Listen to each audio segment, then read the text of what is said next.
This week, we're taking on a very popular topic of Napa Valley.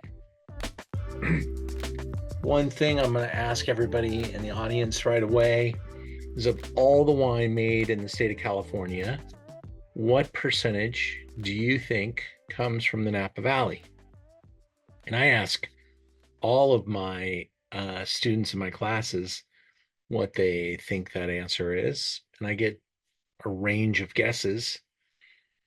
But unless you've heard the answer, you're probably going to be surprised to find out that about 4% of the wine from California comes from the Napa Valley. Four. That's in volume. But that 4% creates about 30% of the dollars for California. And so it's a very special place. And that's what we're going to talk about tonight. Thank you, Lisa, for your guess. Very astute guess there, Lisa. Excellent job. Wrong, but you were close.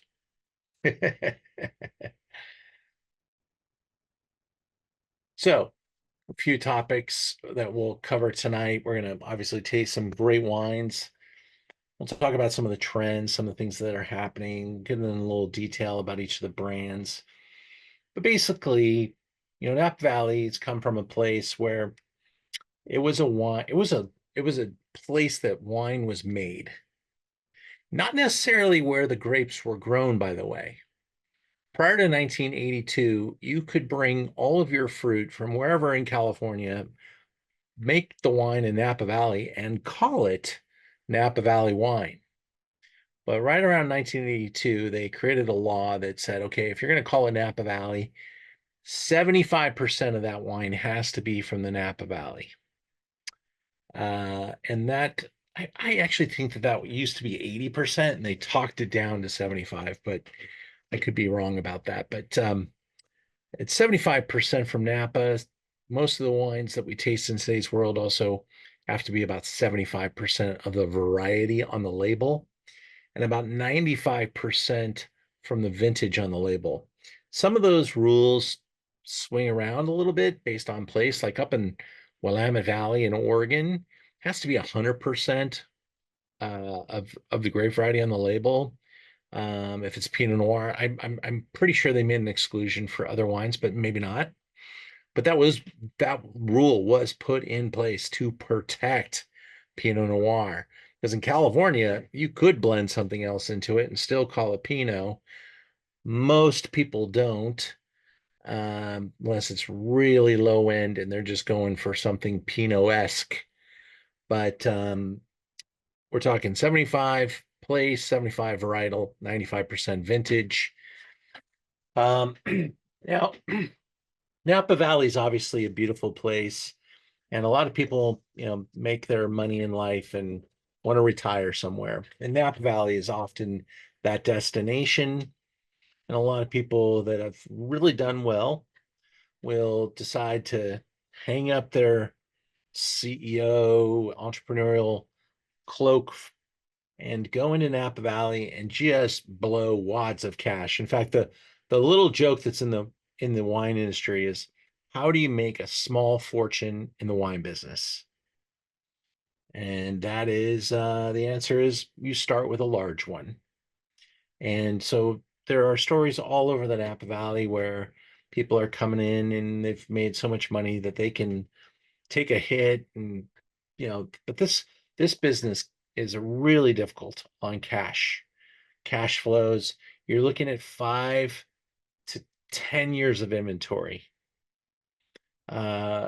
You'll make wine every year. Some of it sells through, but some of it's sticking around. And after 10 years of making wine, you have a pretty good library of past vintages. You've got, vintage you just bottled, the vintage you just harvested, the vintage that you haven't released to sell yet. You've got, lots of wine. Carryover cost is huge.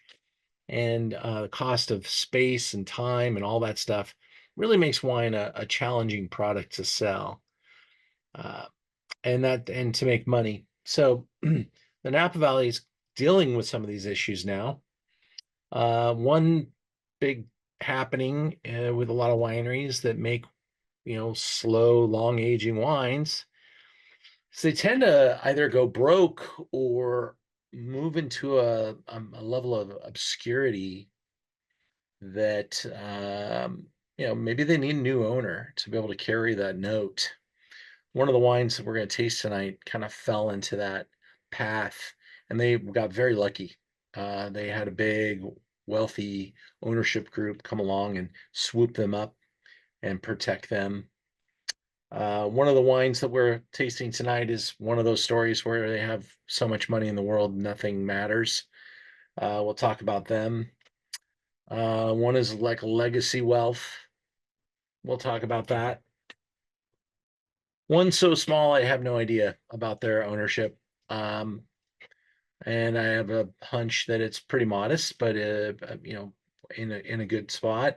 And one's a famous story of winemaker done good and is done very well and has climbed the ladder. So lots of little stories that will make very brand specific. But our first wine tonight will kind of help us with a topic. Our first wine tonight is the famous Cakebread Cellars.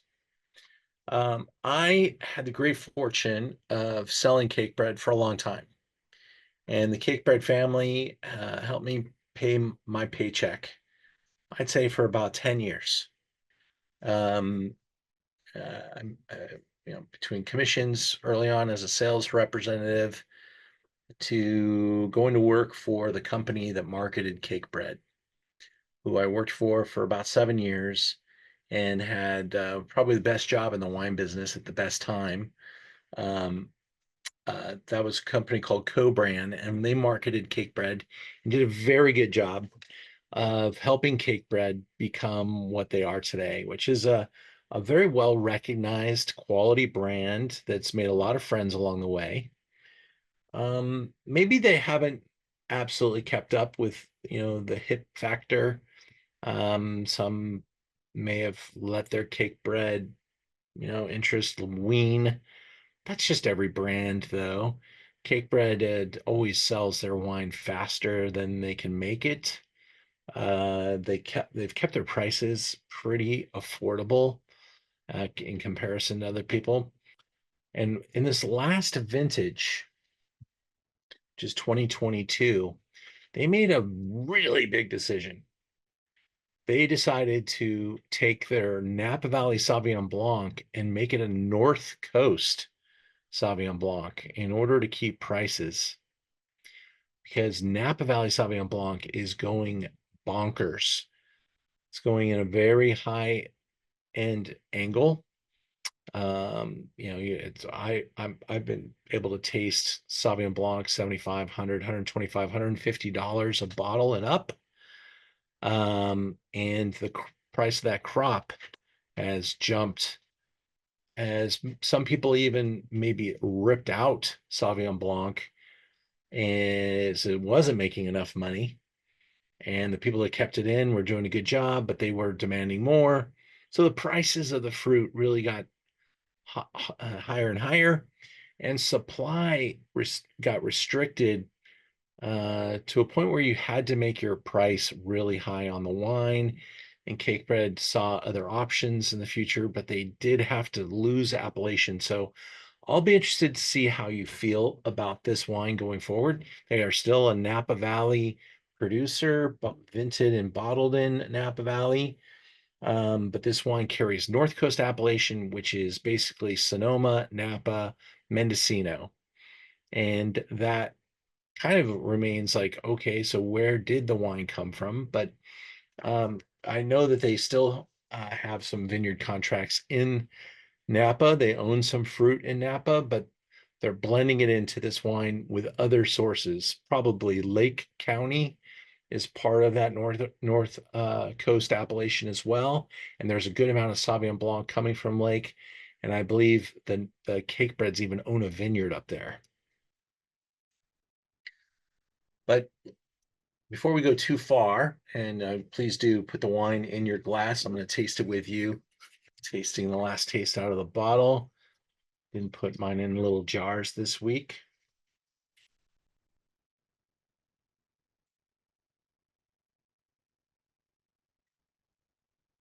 Smells great. As we look at the Napa Valley, we see, 16 sub-appellations of the Napa Valley.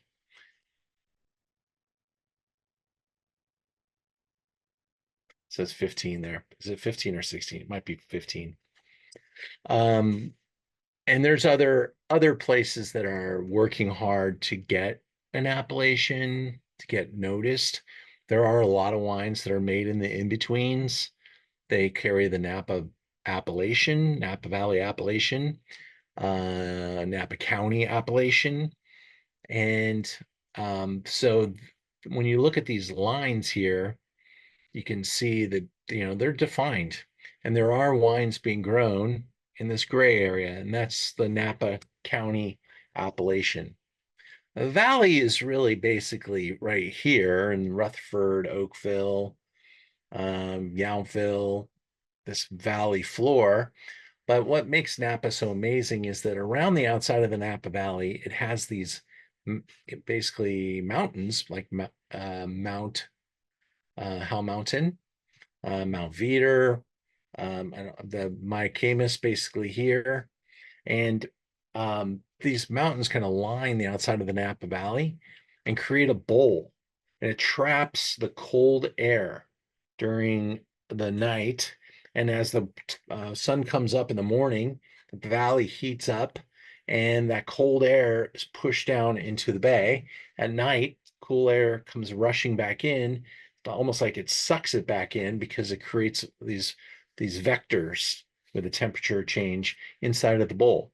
And that movement really helps move around also kind of the characteristics of the Napa Valley, such as the soft soil on top, the little bit of dust that's rolling through the Napa Valley. We call it Rutherford dust. And that is a signature to the red wines of the Napa Valley. And that's because of that lung-like effect, the push and the pull, the diurnal range, the pulling into the cool air, etc. And that's what made Napa Valley what it is, besides having optimal soil selection and also very wine-friendly government and set up in Napa Valley.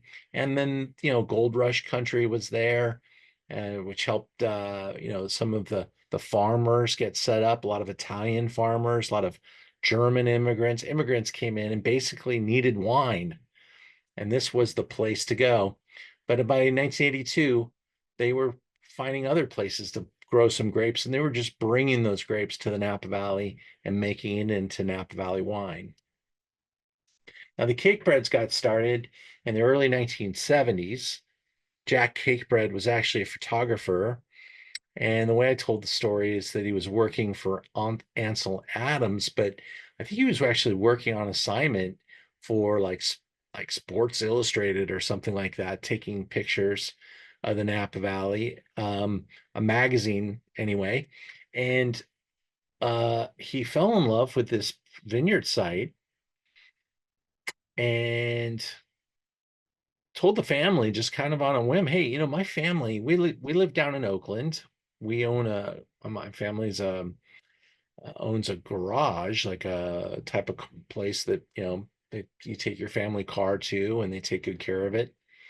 And that's what the Cakebreads did for generations there in Oakland. But Jack was passionate about photography, worked as a photographer, and he had his sights on moving his family out of Oakland. And he told the family that he shot pictures of, hey, I love this site. If you guys ever think about leaving here, this is where I'd love to bring my family. And apparently that phone rang in a couple of days, and they said, you know what? We are thinking about leaving here and think you'd really love it here. And he bought the place in like 72 and made his first little wine there in 72 and first production of wine for sale in 73. And the rest is kind of history.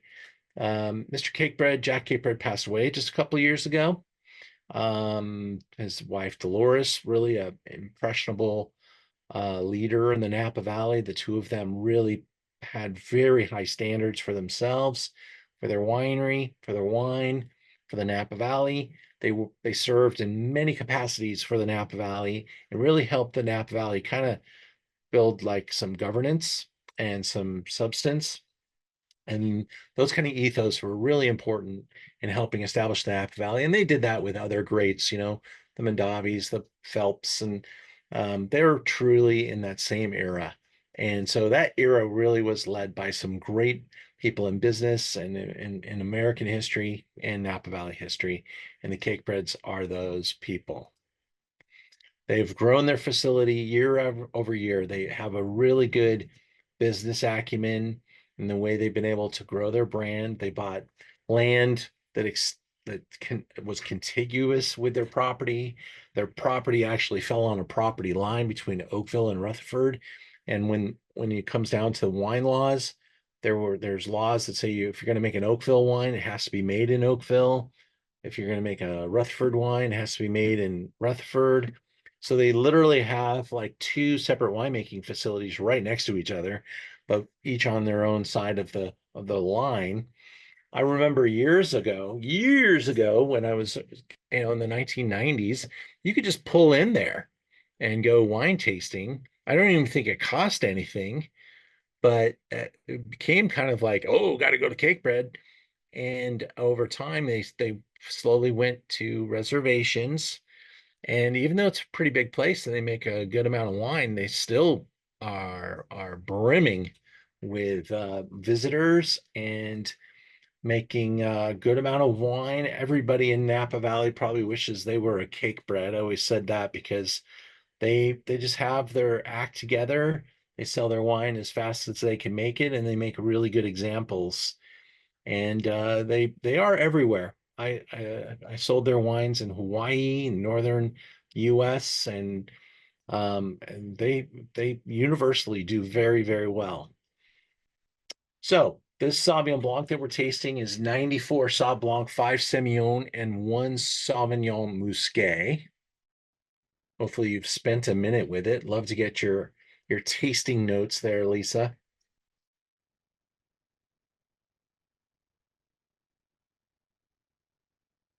That's some good tasters on the Zoom tonight. Teresa, Ray Marie, Erica. You guys throw down some knowledge on the chat box there. But I will say that sometimes, Napa's famous for certain flavor profiles and such. I think, that you can almost expect what a Napa Valley cab is going to taste like. Um, Sauvignon Blanc was always kind of very green and herbaceous coming out of Napa Valley. And I think the new appellation has allowed the wine to be a little more restrained. It does have a little bit more pretty nose, I think, than in past efforts, but still a lot of typical aromas. And when you look up a definition for Sauvignon Blanc, you're really looking at a wine that focuses on like grapefruit pith, lemon lime, citrus, and then maybe some of those grassy capsicum kind of aromatics like bell pepper and grass, fresh cut lawn grass, that is.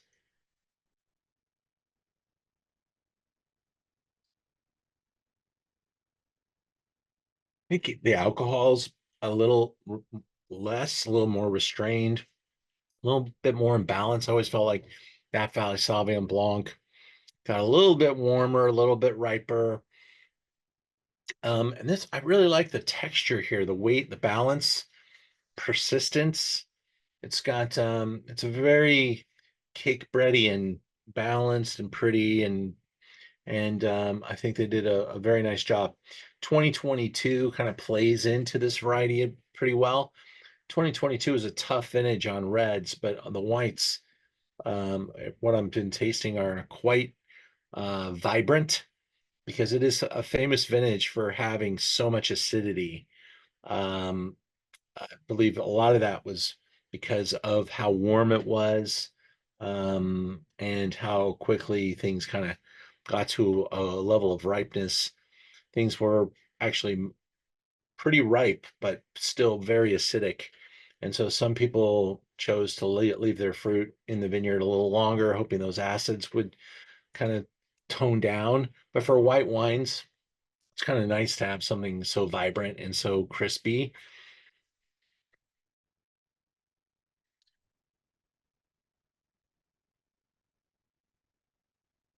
Not as much on the fruit there. A little bit more mineral there, Erica. Yes, for sure. Hmm. Yeah, I think that's fair to say. I mean, doesn't have that big nose of citrus and grass herbaceousness that kind of pop out of the glass. And examples like New Zealand, um, you know Exactly. ah, Yeah. this one, everything seems to be pretty closely knit, and there's good tension in the wine. Really pretty aromatics, almost perfumey, but not like exotically perfumey, not no wild, crazy florals. Just everything's in a really nice place. And I think they did an admirable job here. And they've been able to keep the price point pretty reasonable. Just a couple more photos to kind of get you in the mood here in Napa Valley. Dolores was such a gardener and passionate cook.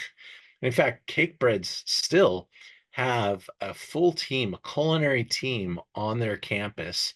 So they pick all their vegetables and do amazing food events and stuff like that for their members.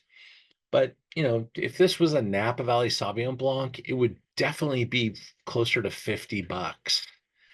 And so they really wanted to keep this a little bit more aggressively priced and felt like they could retain quality and bring that price a little bit more into line with what their goals are for the varietal.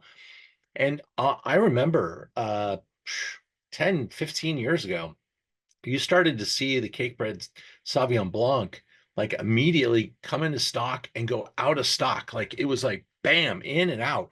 And for a brand like Cakebread, that's disruptive because they work really hard to get into restaurants, and restaurants don't like to have to, have it in and not and then go back and not be able to order it again. So that disruption is pretty tough. So they're going to be able to keep their supply line a little bit more moderated. And I think it's, a lot of business reasons to think about this. And some people may disagree with me and say, oh, I wish they would have stayed Napa. I would have gone, 50, 60, $70 with this wine. But I do think they decided to make a right-hand turn and keep value in mind for the future. And that's always kind of been their plot there, is that they could have taken bigger price increases and they just never really did. But they may have made some other decisions about quantity rather than going higher in price and maybe moving to the side and just making a little bit more wine, growing their production facility and taking a little bit more market share because their demand is so high. And those are kind of my observations of the Cakebreads. I do consider them friends, and I talk with them pretty regularly to see how things are going. Um, and they're always out of stock. So it's just one of those things where you can have opinions, but they tend to be right a lot. And so that's my Cakebread story. That was the 2022. I brought this in maybe 90 days ago, and we're ready to reorder already. So and it brought in a pretty good amount of it. So it sells through at a nice clip. Congratulations, Cakebreads. We're going to move to another brand that I want to talk to you about called Mayacamas. This is absolutely up there with one of the classic producers of the Napa Valley. And it's probably classic in a bad way because some people have never tasted this wine. It's so classic. Number two, uh, they've been working to bring this wine back, and I think it's there. I mean, I think this wine is better than ever, and it's one of the jewels that I think because the wine's so good now, it will make the old wines of the past kind of like reinvigorate some of their price points and stuff, because this property is truly special. Getting the glass ready. Here we go. Mayacamas Chardonnay 21. Now, I'm going to talk about vintages as we go through things tonight, as we are tasting from a number of vintages. Most of them are 21 or 22. We have an 18 cab today. We have a yeah, 18 cab, and then everything else is 21 or 22. Obviously 2020, challenging vintage. White wines have been universally pretty delicious. Not a lot of issues with whites. They're pretty much gone. The reds are daring, and they're daring you to taste them and to form an opinion. I'm just going to say that I do everything I can to avoid 2020 reds. And if I bought a 2020 red for my website from Napa Valley, I used a lot of let me taste that wine, let me see what I think. I had a little $10 bottle on the website of Cabernet from 2020 that carries California appellation. Delicious. It was like $15 maybe at the at price. Paid about 10 for it. And that $15 bottle of wine was probably one of the only 2020s I brought into the store. But I think it was delicious because a lot of $100 bottle of wines sold their fruit to this $10 bottle of wine to get rid of it. And that's why the 2020 was so good. But 2020 fire vintage, 21 teeny harvest of absolutely amazing quality. A great vintage for Napa Valley. Small, but really exceptional. Some might say it was the best ever, but they're only going to say that until 2023's come out, because 2023, just like 2013, was huge and good. 22, great for the whites, much more difficult for the reds. I think the jury's out on 22 reds until they're really in stock, and that'll probably be about a year from now that we're really looking at most of the 22 reds. And I'm sure wineries are going to be like, let's do everything we can to get through 22 fairly quickly because 23 is going to be awesome. 19, awesome. 18, awesome. 17, some challenges with ripeness, but pretty spectacularly showy wines. Love 16, 15 challenged, 14, one of my favorite vintages ever. So we're in Mount Veeder. Mount Veeder is iconic, really an important asset to the Napa Valley. I love driving through Mount Veeder. I feel like I'm in Napa, up in the mountains there. Fruit that grows on hillsides is much different than valley floor fruit. I don't like to take sides and say I like mountain fruit better than valley floor fruit. I think they both have a really different story to tell. Some people blend them. When you live on Veeder, you develop a pretty thick skin because the conditions on Veeder are more difficult. You're in elevation. The place was farmed back in the 1800s. I just couldn't imagine in the 1800s deciding to climb up that damn hill every day rather than living on the valley floor. You know, the wagon. You were probably pulling a wagon up a mountain. My friend Aaron Pott has a vineyard at the top of Mount Veeder. And to get to his vineyard, you have to go through an old graveyard, and it always captivates me to look at the headstones and to think. I mean, you got whole families planted up. It's kind of lining his driveway. A little controversial, I think, but you get through that and you get to his Chateau Neuf de Pot, and he's actually calling it the Pot family estate now. His neighbor, an amazing family, they didn't have kids, and Aaron does, so they literally signed an agreement with Aaron Pot to give him their property once they've passed away, and they did it so in the name of their children. Really tremendous. Aaron's very gifted in many ways, and one of them is he's incredibly likable, and that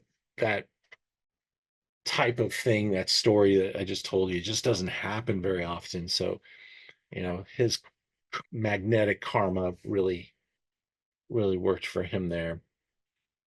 But in the top of Mount Veeder, you've got all these little pocket spots, and you've got this amazing brand called Mayacama, founded in 1889. Just, you know, really one of the early farm stories up in Napa. Great venue. Um, Absolutely been redone. I believe this has been touched by fire on a couple of occasions, but look at how perfect that looks as far as a wine producer.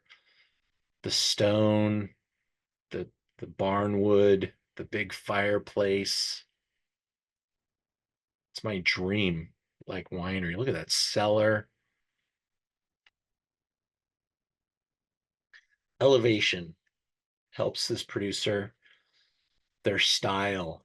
They've been making wine a particular way for a very long time. But they were one of those producers who made wine with the same equipment, the same technology, the same everything for probably too long. And that broke. And I want to say it was about 20 years ago. And they sold Mayacamas. I'm not sure that it talks about it any differently on the back label.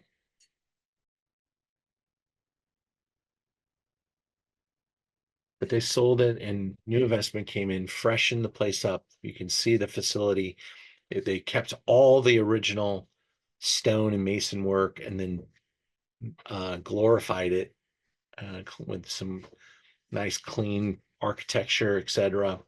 They brought in great winemaker Andy Erickson from Screaming Eagle, and he has been consulting on this producer for a long time. You can see, looking out over the valley amongst the trees, the serenity, the aspect. You're looking at one of the great Chardonnays of the Napa Valley.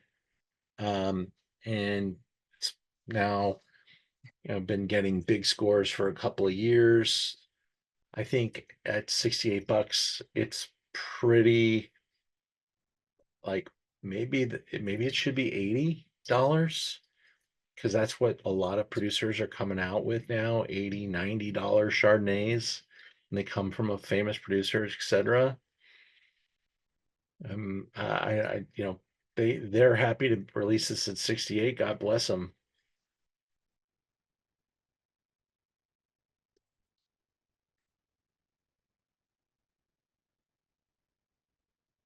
Check that out. 13.5 alcohol. Another trend of the Napa Valley is that around 2005, any label you looked at, except for Mayacamas, 14.5, 14.75, 14.9, 15.2, The alcohols were probably even higher than that. Riper styles were getting rewarded. That was the fashion. How far can we push it? And we pushed that far, and that pendulum swung way out too far, and it started to swing back pretty hard. And I think the majority of the quality producers in the Napa Valley today are really on the downslope of alcohol.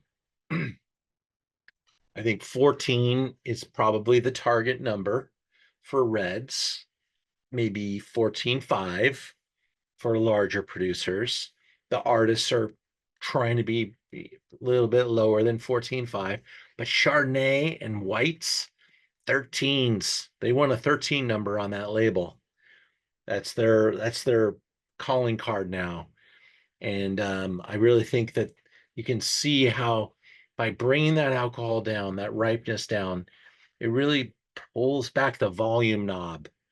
It increases the tension, the crispiness, the focus. And this is what Mayacama has done for a long time. And I think maybe Mayacama used to be 12 and a half. So maybe they were on the archaic side of, so cold and so early that their wines were unlikable until they were 10 years old. And someone woke them up and said, hey, we got to go a little bit riper. We got to make these wines a little bit more accessible. And so 13.5 is where they landed anyway.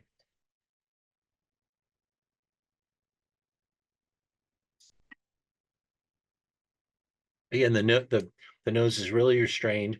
Chardonnay goes from, instead of citrus with the grapefruits and stuff like that with Sauvignon Blanc, we're into more like apple pear, but then we can get a little bit more complex with some interesting comparisons to nuttiness and marzipan and some the minerality kind of shines through whites in an interesting way. Chardonnay being a little bit rounder and creamier, Sauvignon Blanc being a little taller and leaner.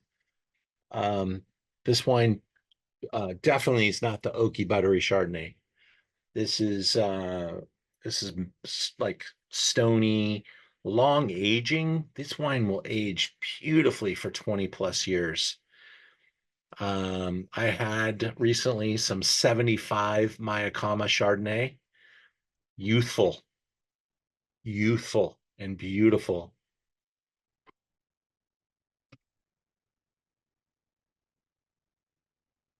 Yeah, as it warms up in the glass, you can really see, it goes from just being cold, crispy white wine to starting to release, relax.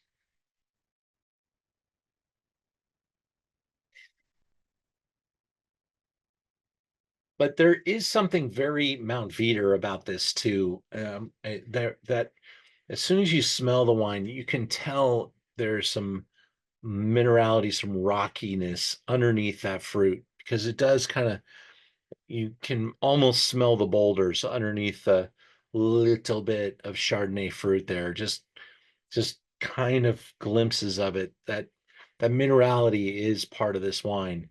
And I've said this before, and I just want to say it again to be able to record that I said it at one point, whether I'm wrong or right. But that pendulum that swings and stuff, in Europe, that's still swinging towards ripeness in Europe because they make wines that have been so restrained for so long that customers literally have to wait a decade to drink them. And they're saying, hey, a lot of people aren't drinking our wines anymore. And maybe we should go riper and bigger and ripe. And the weather's letting them do it. And so they're exploring that and they're finding some interesting results over there. And maybe the pendulum will swing back the other way, where we can someday say that Napa Valley's making wines that are lower in alcohol than the good wines of France. I think it could happen by sheer numbers. I think it could happen, and it could happen in the next 10 years or so. as many of the Bordeaux wines that are being bottled today are well north of 15% alcohol. And, many of the Burgundies um, are riper than they have ever been.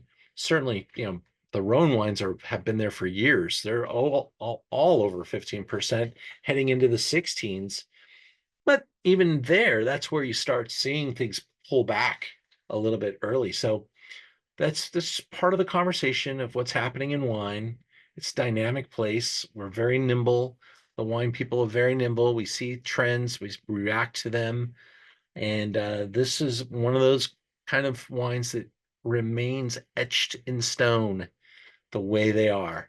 I love Mayacamas. I hope you did too. That's $70. I have a few more bottles of the '01. I'm sure the next time I order it, it'll be '02, and it probably will be a few more bucks higher.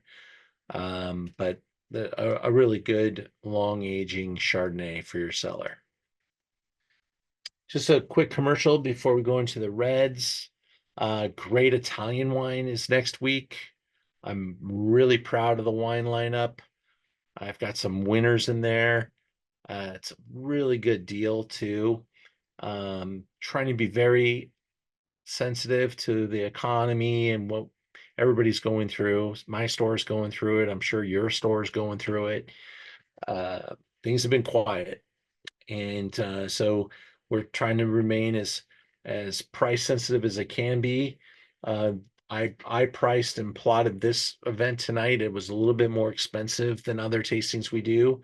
Audience was just a little bit smaller, but we did end up selling out this kit, but it did come down to like the last day. But there's a lot of value here too.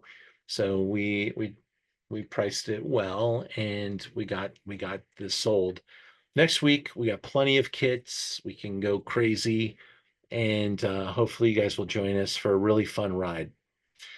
2 weeks from now, uh, I will be honest, I think my Bordeaux tasting is also a little bit more on the exciting, expensive side. But when you look inside what we're tasting, my God, look at all those bubbles. 99 points, 93 points, 95 points, 94 points, 93 points, and a $13.95 wine that I think is pretty damn good. Um, so that's going to be a fun Bordeaux tasting. Grab a flight of Bordeaux, some real important brands in here, and some really nice surprises maybe you've never heard of before. Hope that also by this event on the 21st, my trip to Bordeaux will be up for sale, and that's going to be a lot of fun. We're just finalizing things now, and if you want to check out my trips, love for you guys to travel with me. We've got Baja trip going on sale this week. It should be up by Friday. Bordeaux is going to be up the week after. I always have to pad in a little bit of time. My guy tells me he's going to have it for me tomorrow. That means about 5 tomorrows from now. So that's where we're at. But Bordeaux will be in early April of 2025. Early April. We've had to bounce the dates around a little bit. They moved on premiere out. So it used to be the first week of April, and now it's the second week of April, and that's when we were going to be there. Now we got to move back to the first week of April. So that's where we're going to be for Bordeaux, and then we'll work on Greece immediately after Bordeaux's finished. That's still a ways away, and I think we'll have a little brush up on this trip to Spain, and we'll be able to release that in November. Back to our program. Pinot time.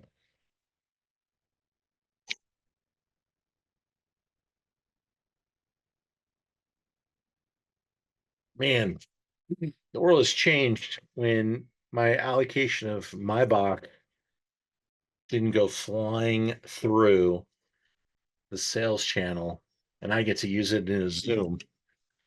This wine used to be so hard to get. It still is, but I've been buying it for years, so I get a pretty good chunk of wine now from a really important producer.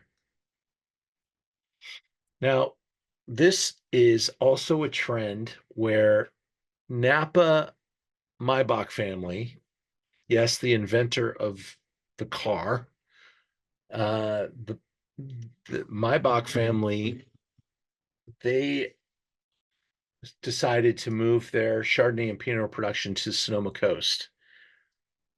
So we had a Sauvignon Blanc producer move to North Coast appellation, and Napa producers, and this has been happening for years, they make their cabs in Napa and their Merlots in Napa, but Chard and Pinot, they know Sonoma Coast is a better place for those. So how many Napa producers do you go to now where that's the equation? It's a huge number, actually, that where they make their big Bordeaux reds in Napa and their whites and Pinots in Sonoma. 1901, chief engineer and business partner of Gottlieb Daimler built the first Mercedes cars. So this is where they come from. They also were involved in the Zeppelin airships in the 20s and 30s. In '02, the Daimler AG revitalized the Maybach brand in recognition of the father and son who played a monumental role in defining German engineering. And so the Maybach family owns property up in Napa Valley and started making wines. Thomas Rivers Brown has been their winemaker. He is one of the best. Schrader is one of his clients. Man, the guy has so many clients. He's a super important winemaker. He might have more dollars under in his portfolio than anyone else right now. I'm sure Melka has a lot and Heidi Barrett has a lot, but I don't know if anybody has as much as Thomas Rivers Brown.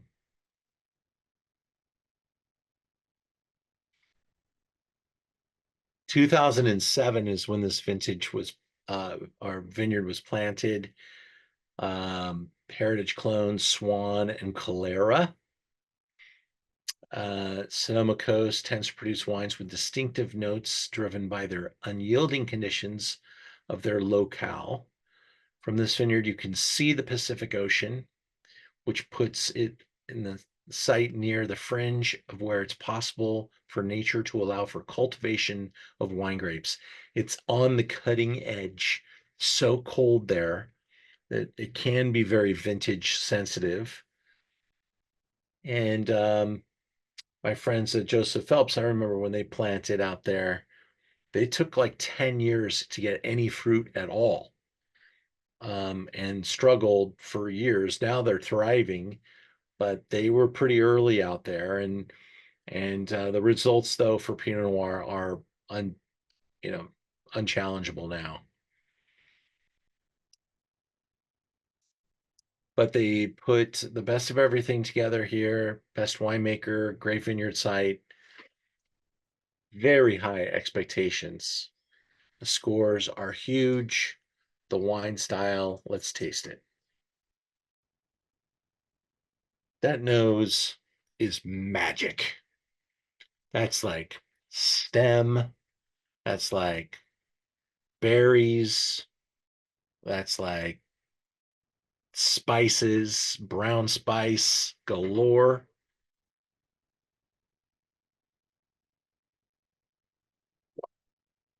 I opened this wine on Monday. I'm tasting it straight from the bottle. I hope your decanters are as explosive as my glass.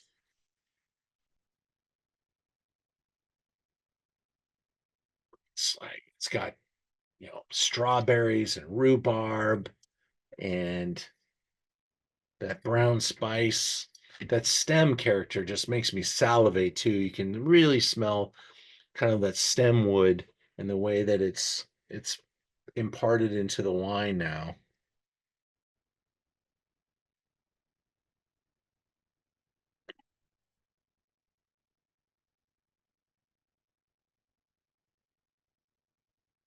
I don't know. If you don't like this wine, you just don't like California Pinot. And that's not a bad thing, but this is like remarkable stuff. Remarkable. That's my tasting note. I haven't been able to type tonight. Um, but holy moly, that thing is so persistent, so deep, so textured, so this is expensive. It's $90. It better be freaking fantastic. And it is. It is exactly what you would hope to find. And at this price point, exactly what you deserve. It is expensive and it's worth it. Done.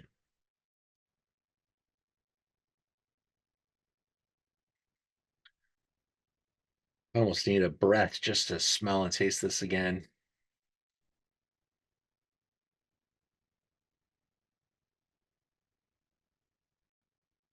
Wow. I could get lost thinking about this wine. It is poetry in the glass. It really is gorgeous.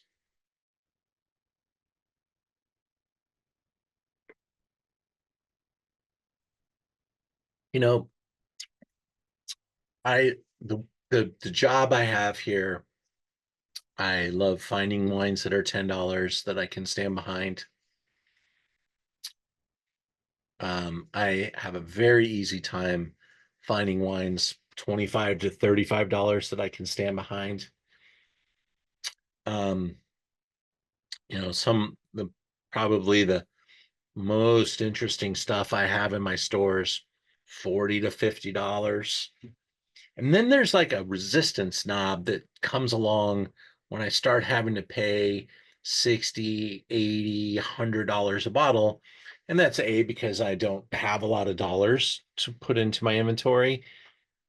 Um, and B, that $60 bottle of wine better be better than my $40 bottle of wine. And many times they're not there. But this Pinot Noir at 90 bucks, give it to me all day long. I love this wine.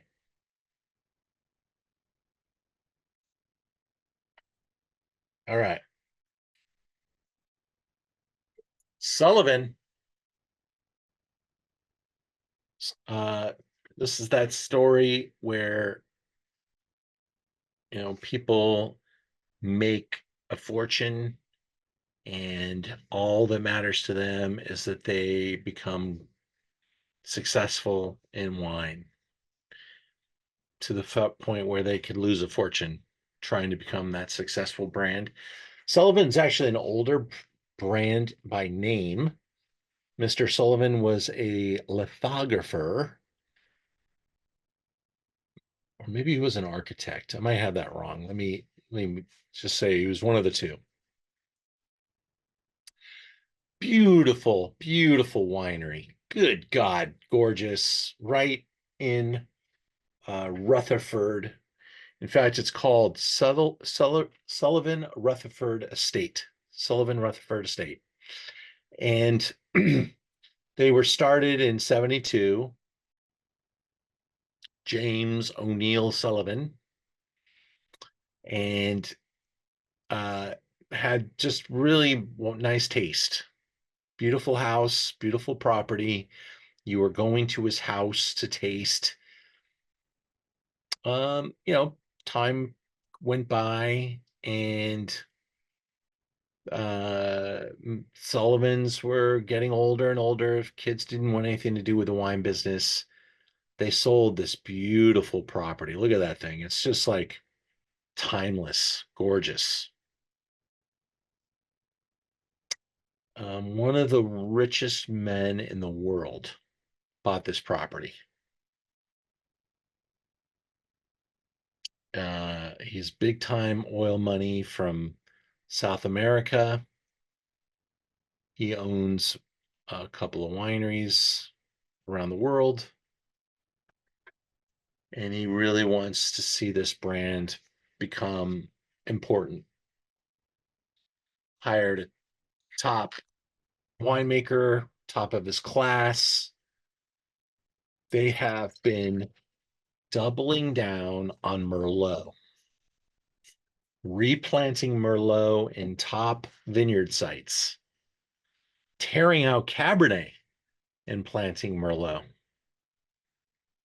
But they are also realistic. The world still wants cab. This is their cab. It's called Coeur de Vin, and it is the 2021. This is 80 cab, 14 Merlot, 6 Petit Verdot. Stylistically, this wine is being made for people that like to stain their teeth. It's in super intense color, hyper extracted, and really has goals of being their customer's favorite wine. Beautiful property. Um, they're trying to find a particular type of customer, the type that agrees with the ownership and the wine style, because this style is bold and delicious. And when you taste it, it stands out. It's like, whoa, that's trying to do something here.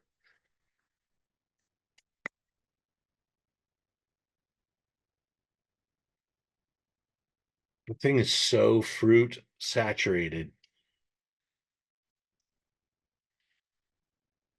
Mm. And I love what it's doing now that it's been open for 2 days. But when I first opened it, man, it is just bionic. And really, this is a good test. When you want to know how long things are going to age, taste it for a couple of days after you've opened it and see how it works.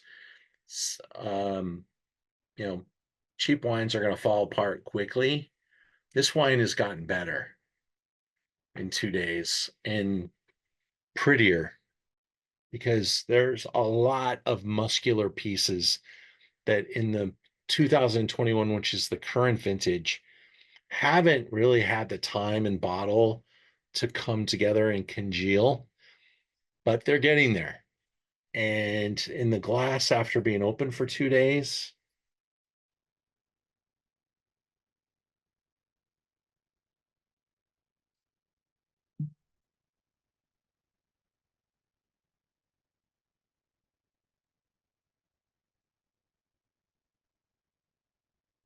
doesn't have the chewy tannins that I was expecting, but it is tannic. It doesn't have the fruit sweetness in the mouth, but it is fruity. There's a lot of wood on the wine too. It's a big, bold expression of Napa Valley. It's a bold expression of Rutherford. And I'm supporting it because I like how it's being made with a totally different mindset. I'm not sure I agree with it, but I don't disagree with it. I think it's just something that is going to find it's either going to find its audience or it won't. And I'd love to hear what you guys think of it.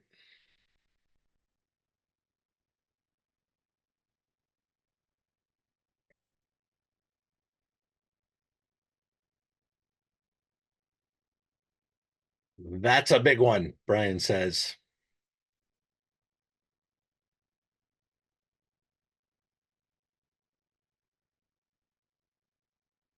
Erica, yours is earthy, you say.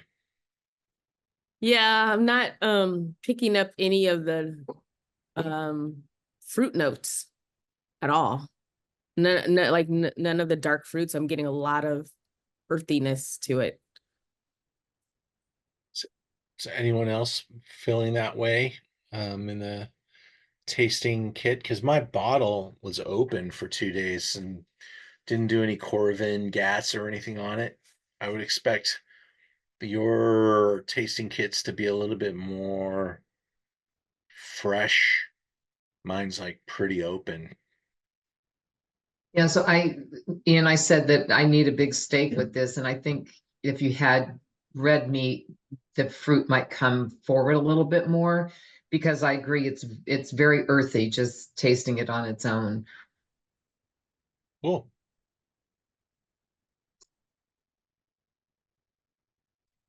Now, I wonder, is it earthy or is it the tannins? Because there's a lot of seed tannin, skin tannin, and oak tannin that I really think are at play in the youth of this wine. And it's a pretty bold expression, a lot of extraction here. It's spent a lot of time on the seeds and the skins and in wood. And it's one I'm watching to see how it bends. They offer the 21 at a pretty healthy discount to what they're selling it for at the winery. So I'm like $30 less than the winery on our website.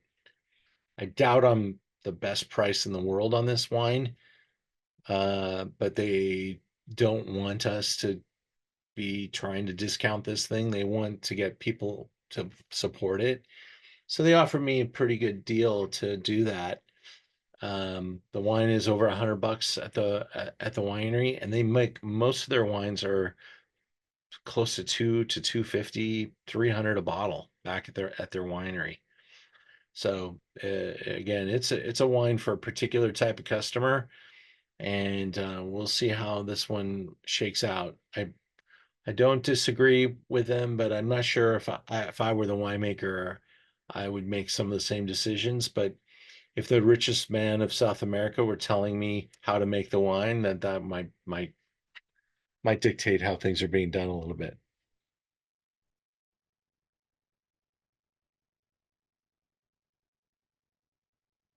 Reminiscent of some of the Schrader wines. Okay, there, Brian. Combination of high tannins and earthy. Very good. Well, thank you for tasting that with me. We move into Amuse Bouche. Wine number 5. Heidi Barrett. What a story.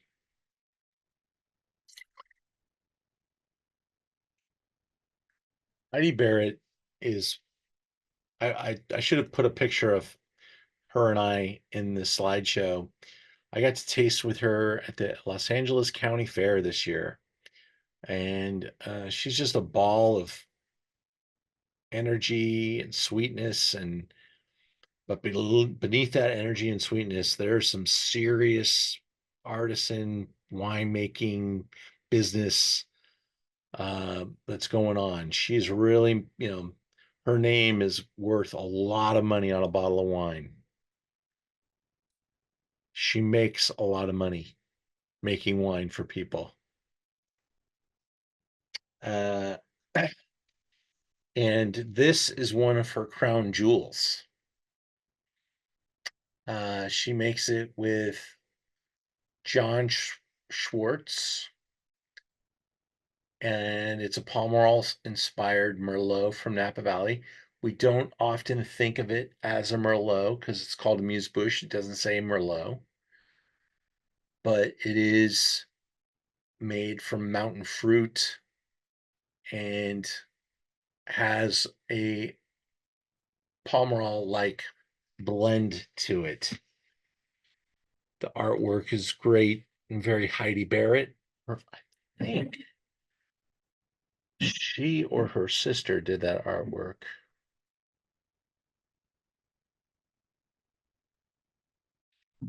Met both of them. Her sister's a phenomenal chef. But here's a look at the vineyards, hillside, streams. There's Heidi. 82 Merlot, 8 Cab Franc,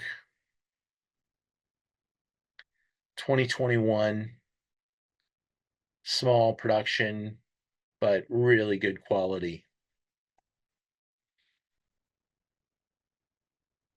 Colors just really speaks to the quality level there. Whenever I taste a wine from Heidi Barrett, it's usually pretty exciting. So I'm excited to taste this wine with you. Come on. That nose is just like, it's pulling you into the glass. Exciting, cherry, chocolate, vanilla. She's been making Amuse Bouche for a long time. It's part of a line of wines that she makes.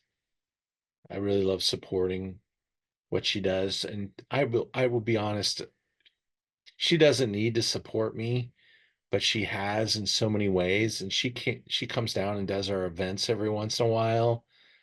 She's sending her daughter down, who's beautiful and full of energy, and she's just part of why I like working in the wine business. The people that are at the very top of the business are pretty damn good people. And she has been an excellent ambassador for the Napa Valley. In a time and date and age where women winemakers weren't a thing, she really found the lane. By the way, I carry another wine that she had something to do with, and it's a little side story, so I'll finish with Amuse Bouche. And before I go there, but this is $2.25 a bottle. It I get 6 bottles a year, so not a lot of it. I can get more, I guess, if I wanted, but I'm always happy to get my 6. I wanted to share some with you guys. Quite honestly, I'm a little bit selfish. I wanted to taste it too. I don't always get to taste it.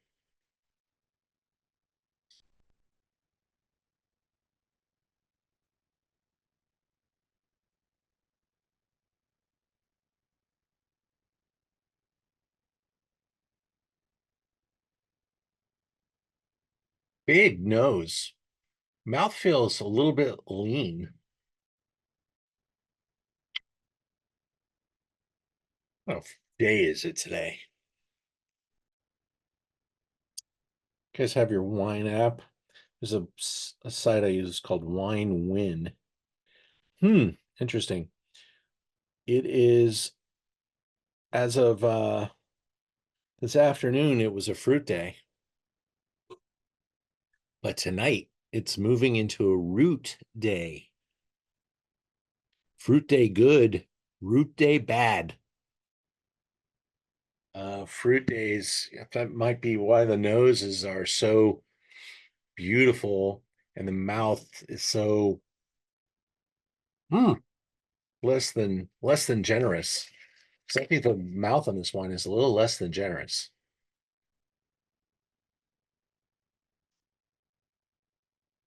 Erica, got a comment for me? Love to hear it. Uh, okay, I haven't tried it yet. Let's see.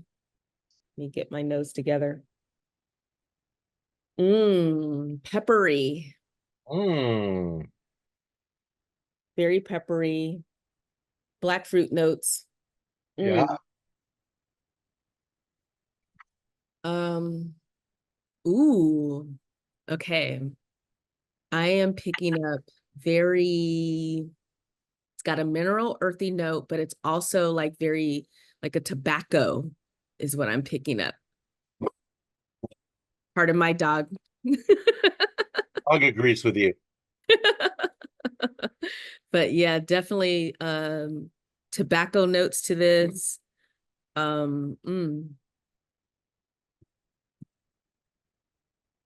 Also, I'm picking up another note besides I think tobacco nailed it. I think it's a great another accent here, but it's kind of leafy and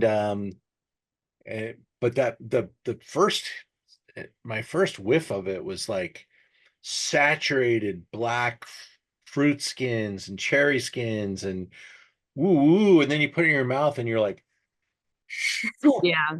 down into the glass and you feel the earthy Mhm. spine and the pepper, like you said, and the tobacco Yeah.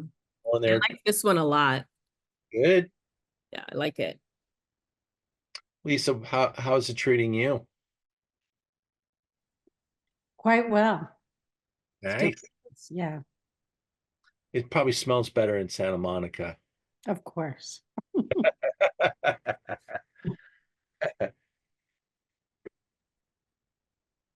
All right. Well, I'm hoping that you guys enjoyed that. It's always fun to taste wines at this quality level and to see Mhm. that.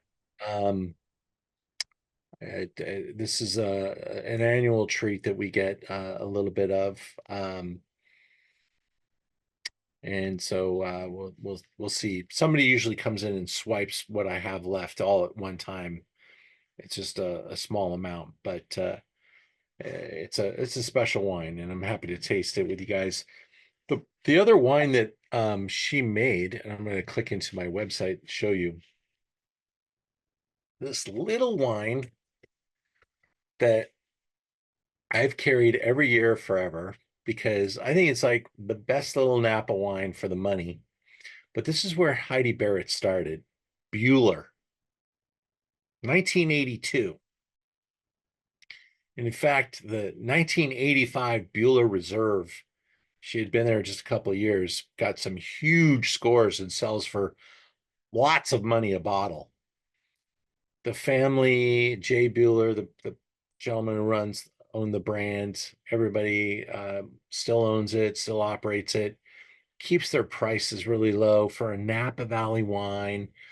It's not trying to be 100 pointer, but 92 points, classic little quality.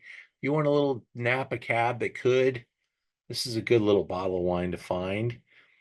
I bet nobody has the 19 vintage anymore. I knew it was coming to an end of the 19 vintage and the 2020 vintage was coming. So I bought like 10 cases of the 19. I don't have much left. I'm down to my last case, but now pretty soon I'll be able to buy the 23 and I'll probably buy 10 cases of that too.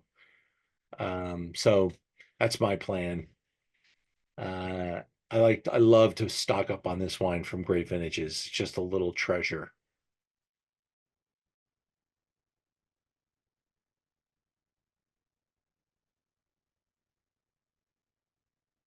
All right. Take the gloves off. Let's taste one of the more exciting wines that I've tasted in a while. And we go back to 2018. Now, these folks did a tasting of mine. It was probably 2 years ago. Maybe it was early last year. I can't remember. Yeah, it was early last year, 23. And they had literally just put this wine in the bottle. And I was so excited for them because this is a Howell Mountain property. They had only been growing their fruit for a while and selling it off. Howell Mountain is one of the larger appellations in the Napa Valley. I think it's actually the largest in as far as total acreage planted. But got the wrong tasting note up there. I'm going to go into my wine and open it up. I'm praying that's not up there.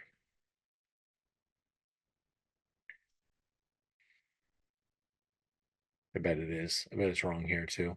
Yep, it's wrong. So, this is so glad I taste these wines once in a while. I got 3 bottles, so I let my designer run with the sheet, and I didn't check it. Shame on me. Francois Pichon makes this wine. Forget about what it says. She was winemaker of the year last year. She made the #1 wine in the world last year, according to Wine Spectator. She makes this one too. She's very gifted, talented French female winemaker.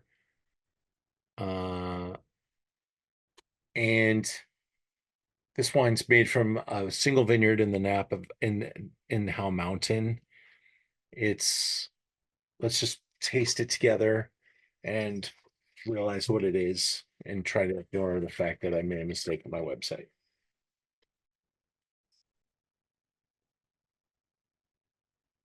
Check out the color.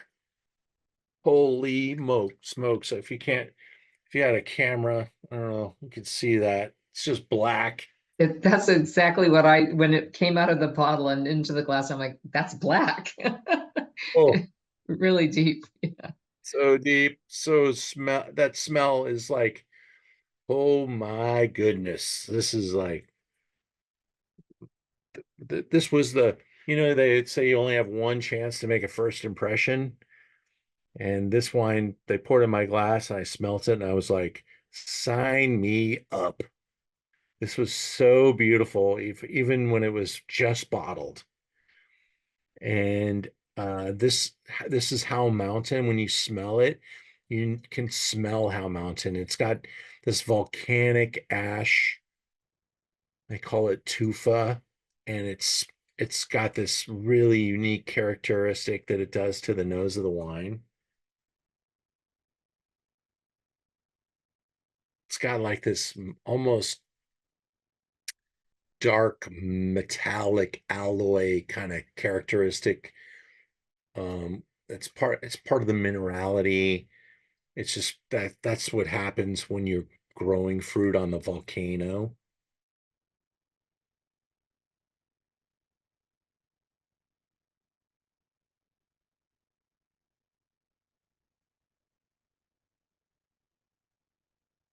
The texture in the mouth is ridiculous. It's so full of finesse and yet so powerful at the same time. That is a jewel. And because it was a first vintage, it got knocked on the score. I I think the score is correct. Let me see if the review is here.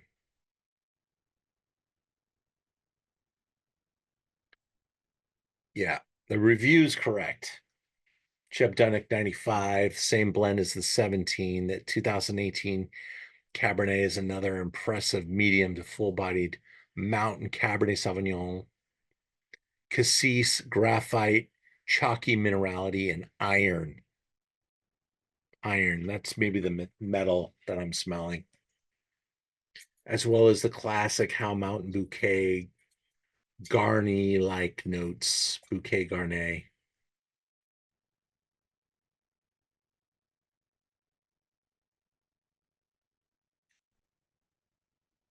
Ripe tannins, lots of minerality on the nose, another 2 to 3 years. Enjoy through 2038. I think you can enjoy this now. I think Howell Mountain is massive in its way it presents itself. This wine is a great ambassador wine. It is not inexpensive. It's $225, but I love the story here. This is all they make, I think. It's just this one wine. It's a kind of a tribute to their vineyard, and don't read my story because it's about a different wine. Also from Mount Mountain, but it's wrong. Let me see if I can fix that. What I can do is go to internet.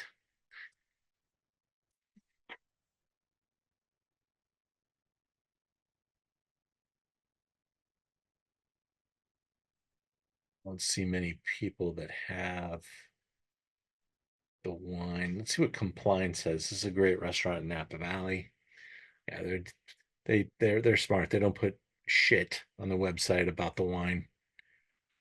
They just put the name. I try to be cute, puts all the details, and get burned when we put the wrong ones up.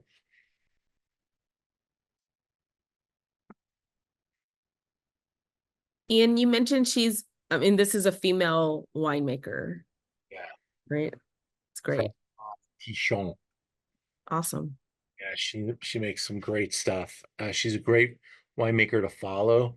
If you like this wine, just check out who some of her other clients are. Okay. Makes the wines for Vine Hill, and that she got a perfect 100 score last year. And that Vine Hill Cab was Mhm. the #1 wine in the Wine Spectator, I think, and 100 pointer. Cool. I'm gonna look her up. Thanks. Got it.